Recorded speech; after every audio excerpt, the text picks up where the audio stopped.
ఓం శాంతి, ఓం శాంతి, ఓం శాంతి. అందరూ బాబా స్మృతిలో ఉన్నారా? ఇప్పుడు ఒక 3 సార్లు మనం ఓంకారం చేద్దాము. అందరూ ధ్యాన ముద్రలో వెన్నుముక్క నిటారుగా కూర్చోండి. నేను అంటాను, నాతో పాటు మీరు అనండి.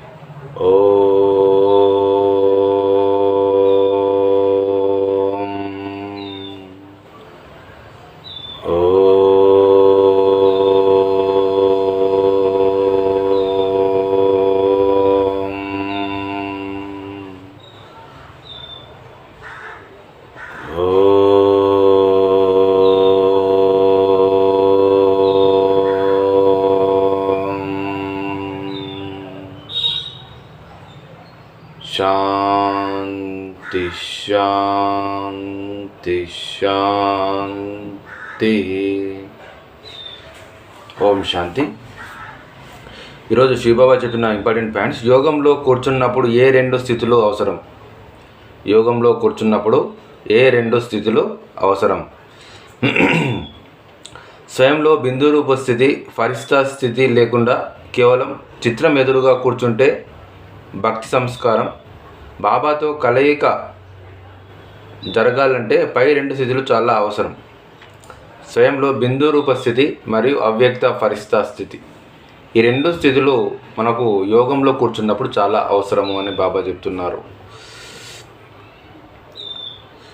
ఈ 2 స్థితులు లేకుండా చిత్రం ఎదురుగా కూర్చుంటే అది భక్తి సంస్కారం అయిపోతుంది అంటున్నారు. అది ఏమవుతుంది? భక్తి సంస్కారం అయిపోతుంది. కాబట్టి పై 2 స్థితులు అనేది మనకు చాలా అవసరము. మనం గుర్తుంచుకోవాల్సిన పాయింట్. బిందు రూప స్థితి ఒకటి మరియు అవ్యక్త ఫరిష్తా స్వరూప స్థితి. నెక్స్ట్ పాయింట్, ఏ 2 జ్ఞానాలు మనకు అవసరం? ఏ 2 జ్ఞానాలు మనకు అవసరం? శరీరం యొక్క జ్ఞానము, ఆత్మ యొక్క జ్ఞానము 2 ఉండాలి. శరీరం యొక్క జ్ఞానం మరియు ఆత్మ యొక్క జ్ఞానం ఈ 2 ఉండాలి. 2 జ్ఞానాలు ప్రతి కర్మలో ఉండాలి. 2 జ్ఞానాలు మనకు ప్రతి కర్మలో ఉండాలి. శరీర రోగం యొక్క జ్ఞానం కూడా ఉండాలి. అంటే నా శరీరం ఏ విధిలో నడుస్తుంది అని చూసుకోవాలి. ఆత్మ శక్తిశాలిగా ఉంటే చాలు, శరీరం ఎలాగా ఉన్నా పర్వాలేదు అని అనుకోకూడదు.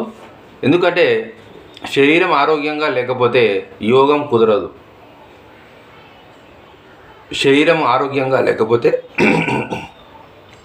యోగం కుదరదు.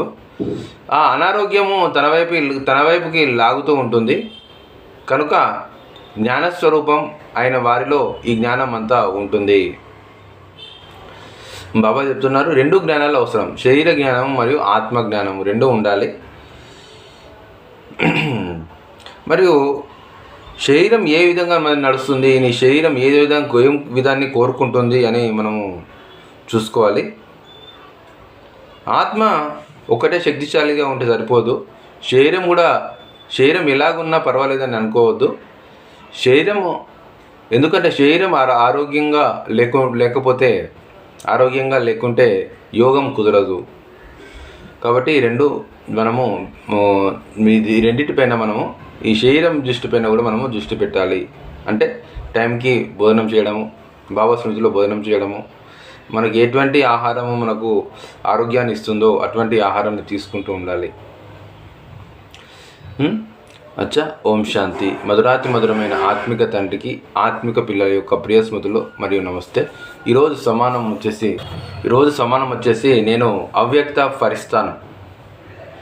నేను ఒక అవ్యక్త ఫరిస్తాను. ఈ సమానాన్ని 20 సార్లు రాయాలి. రోజంతా సమానంలో ఉండాలి. అచ్చా. ఓం శాంతి.